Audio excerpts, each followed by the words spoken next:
Barbara. It's Thursday, June 17th, and it's a kind of cloudy day, although there were spots of sunshine a minute ago, so I guess it's partly cloudy.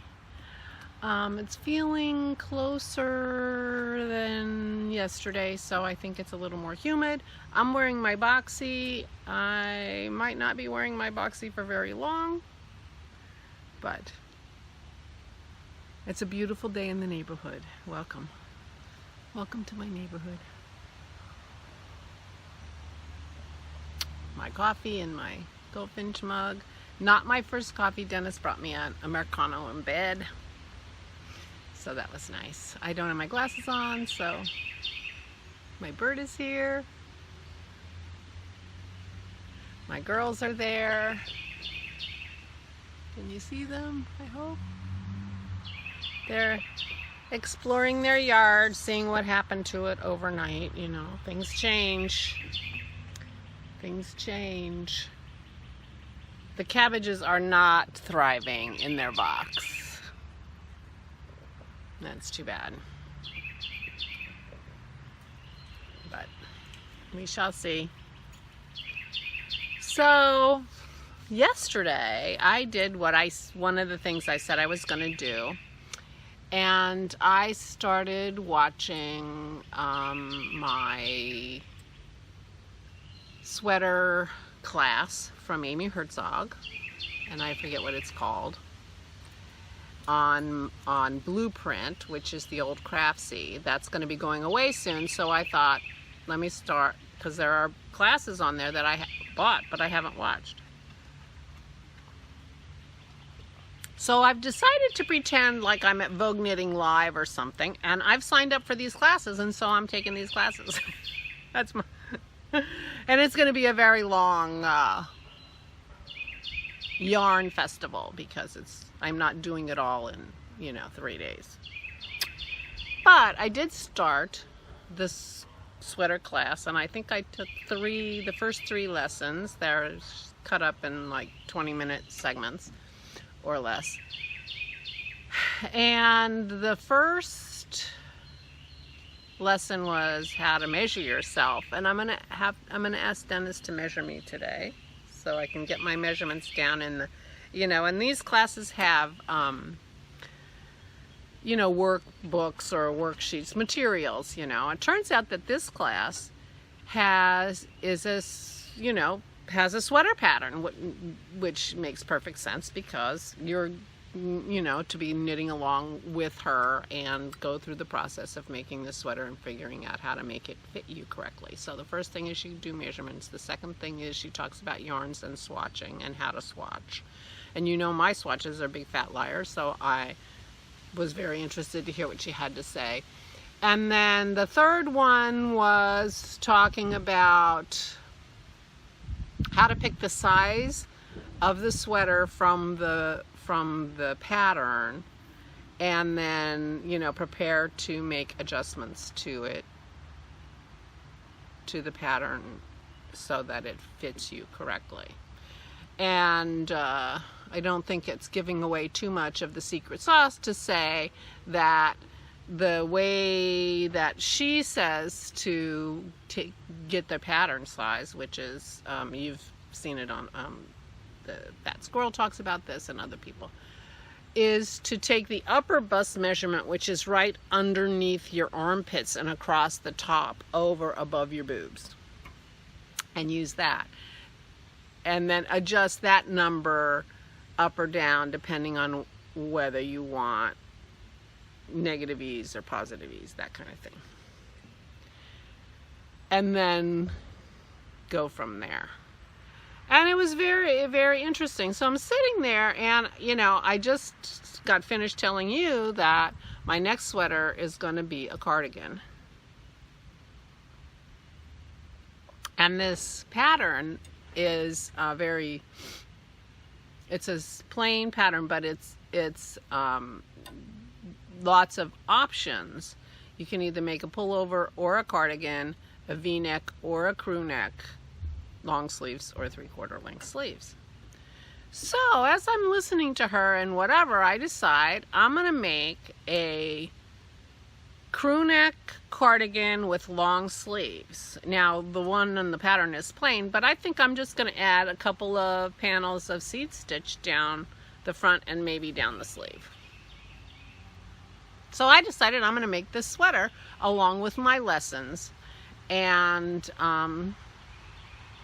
see how that works. So yesterday was unique in my knitting history. I swatched for 2 sweaters yesterday because I swatched for the Fable.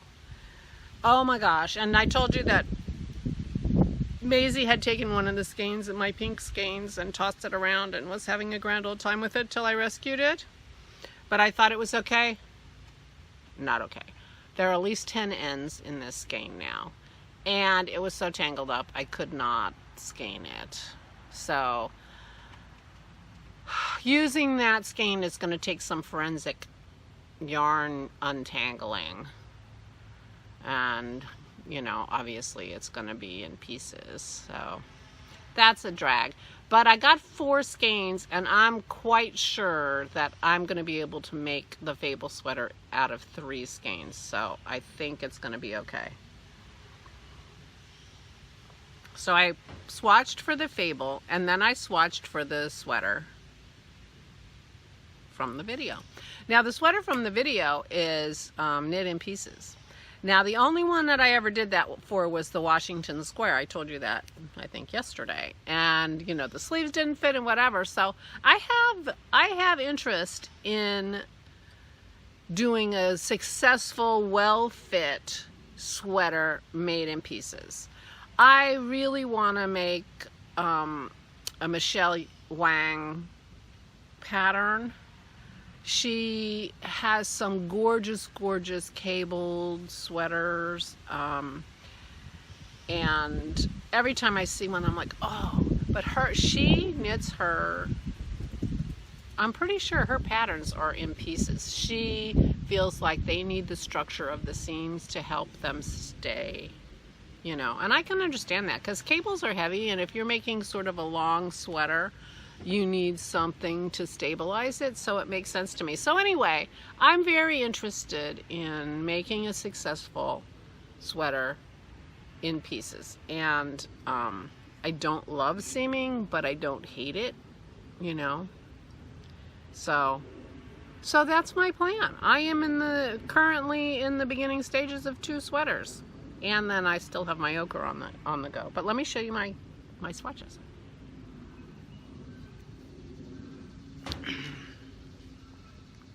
So this is my Fable swatch. It's going to be light and airy. This is 50% cotton, 50% wool from the Crafty Toads. It's their cottonide toad. And it's going to be drapey and lovely and light. Now this yarn has 0 stretch. 0. That's the cotton in it, making it not stretchy. So I will be very interested to see what my gauge is. And basically what Amy Herzog says is, you know, basically you're trying to make the appropriate fabric. She also talked about fabric. The appropriate fabric for your project, and then you go from there and figure out what size and everything, presumably. And, oops, sorry, earthquake. And here is my swatch for my pieced cardigan that I am making. And this is worsted weight superwash wool. And I think she's just announced she's closing her business. But this is a beautiful color. It's kind of actually it's a little reminiscent of the yarn on the Tulpe, except it is not variegated in any way. It's the tiniest bit tonal. And the instructions on this label are machine washable cold, machine dry low. So this is going to be an around the house kind of sweater that I can wear and not worry about getting it dirty and just toss it in the washer. I'm going to take her word for that. Now I did not wash and dry the swatch, which I probably should have. I just washed it. and I laid it out. I didn't pin it, I just flattened it out. And anyway, I love the fabric, I love the way it feels, and so here I am. This is what I'm gonna do in pieces. So I'm pretty interested in how this goes. I realized yesterday when I was, watching this video, and she, she's talking about, she's very knowledgeable, talking about all different kinds of things, and I realized that I don't feel like I'm a very knowledgeable knitter. I can follow a pattern, and I can think about what changes I might want to make to that, just in terms of, sizing it correct, like these arms are going to be too small, so let me add a few stitches, or these arms are going to be too big, let me take a few stitches in, or I want it to be longer, and where's the best place to put those extra inches, that kind of thing. But I don't really feel like that knowledgeable of a knitter. I could never pick up a ball of yarn and start a raglan sweater without looking at something. And I have knit a gajillion raglan sweaters. So I feel like I'm not really paying that kind of specific attention when I'm knitting, that I'm really learning something and advancing my skills a lot. I mean, I can learn a new stitch and I can learn a new technique. So I guess I'm not sure exactly what I'm talking about, but I don't feel like a particularly knowledgeable knitter. I'm just a good knitter who can follow directions. And so anyway, when I was listening to this lesson, it made me think, I want to learn. I want to be smarter in my knitting. And so anyway, that's what I was thinking when I was taking my class. So I have my swatches. I am going to have Dennis measure me today. Have him help me measure myself. And I am going to continue with my lessons, with my sweater. I'll show you my Fable pattern. Well, I could show you both patterns because they're both here. I had so much stuff out here, it took me 3 trips to take. By the end of the day, and I was going back in the house, 3 trips to take all the stuff that I had out here, because I spent the day out here. So this is the Fable by Alicia Plummer.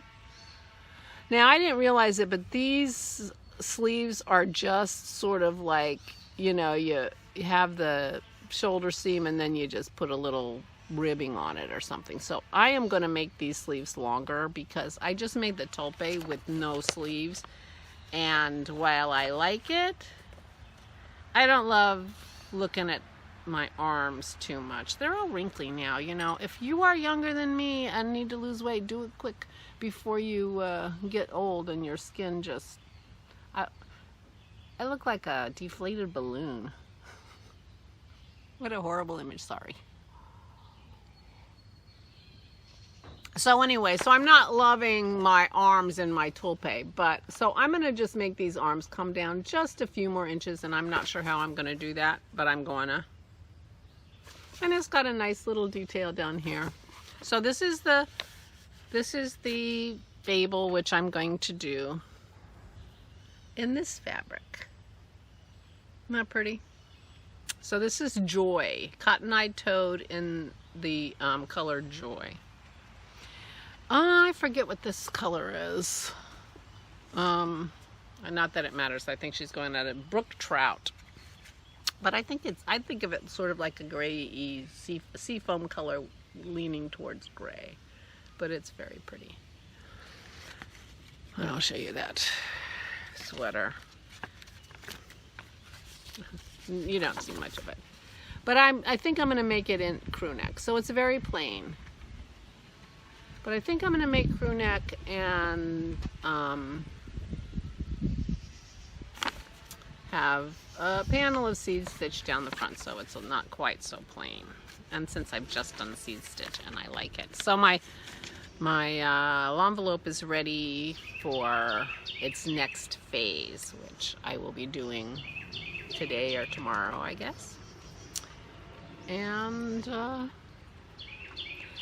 last night I played some poker. My poker has not gone well lately. My bankroll is going down quickly. So I have to think about what I'm going to do with that. And then I worked on my giraffe for a while and my cross stitch. So that's what I did yesterday. And that's about it. I only did crafting. I am starting to really get the urge to work in the house a little bit, but you know, if I sit out here I don't see it, and that helps. Helps me avoid it. Oh. Today is a food day, so I get to eat. And I think tomorrow is going to be a food day also because it's my father-in-law's birthday. Dennis is making pepper steak again for everybody. His sister Kim will be there, so there'll be 5 of us for dinner. So I'll probably eat dinner. And so I didn't sleep great. I have a fiber in my mouth. I don't know. Didn't sleep great, but oh well. And I don't know what other news is. Nothing's much going on here. About time to call my parents and see how they're doing. And I guess that's all. So I will say goodbye. I hope all is well with you. And I'll see you tomorrow. So stay safe and stay sane. Bye-bye.